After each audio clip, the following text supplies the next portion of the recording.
Praise the Lord everyone. எல்லாரும் எப்படி இருக்கீங்க? நல்லா இருக்கீங்களா?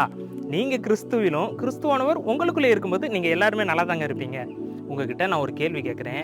உங்கள் டெய்லி லைஃப்பை திட்டமிடுறதுக்கும் முக்கியமான தேதியை நினைவில் வச்சுக்கிறதுக்கும் நீங்கள் எப்பயாவது கேலண்டர் பயன்படுத்தியிருக்கீங்களா?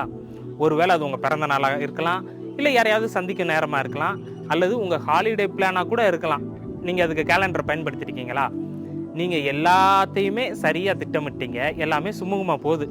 இப்போ நீங்கள் எப்படி உங்கள் லைஃப்பில் உணர்வீங்க?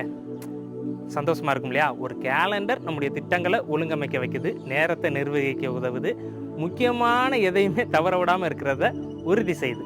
அதே போல தாங்க தேவனும் உங்கள் வாழ்க்கைக்குன்னு ஒரு சரியான கேலண்டரை வச்சிருக்கிறாருங்க. பிரசங்கி 3:1 படிக்கலாம். ஒவ்வொன்றிற்கும் ஒவ்வொரு காலம் உண்டு, வானத்தின் கீழ் இருக்கிற ஒவ்வொரு காரியத்துக்கும் ஒரு சமயம் உண்டுன்னு வசனம் சொல்லுது.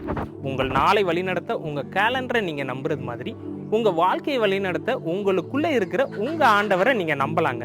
அவர் உங்களுக்காக வச்சிருக்கிற நேரம் ரொம்ப சீக்கிரமாகவும் இருக்காது, ரொம்ப மெதுவாகவும் இருக்காது. அது எப்பயுமே சரியான நேரமாக தாங்க இருக்கும். என் அன்பான சகோதர சகோதரிகளே, இன்னைக்கு நீங்கள் எதையாவது பற்றி கவலைப்படுறீங்களா? உங்கள் முன்னேற்றத்துக்காக காத்திருக்கீங்களா? அல்லது உங்கள் வாழ்க்கையில் ஒரு மாற்றத்துக்கு காத்திருக்கீங்களா? தேவன் உங்களுக்காக வச்சிருக்கிற நேரத்தை இன்னைக்கு நீங்கள் நம்பி பாருங்களேன். உங்கள் திட்டங்களை அவர்கிட்ட ஒப்பு கொடுங்க. எது உங்கள் வாழ்க்கைக்கு சிறந்ததுன்னு அவருக்கு நல்லாவே தெரியுங்க. எல்லாத்தையுமே அதினதின் காலத்திலையும் நேரத்திலையும் நேர்த்தியாகவும் அழகாகவும் செய்வார். அதனால் நம்பிக்கையை இழக்காதீங்க. அவருடைய வாக்குத்தத்த வசனங்களை பற்றி கொள்ளுங்க. அவருடைய திட்டம் உங்கள் வாழ்க்கையில் சரியாக வெளிப்படுவதை நீங்கள் பார்க்க போகிறீங்க. பாருங்களேன். கர்த்தர் உங்களை ஆசீர்வதிப்பாராக. ஆமேன்.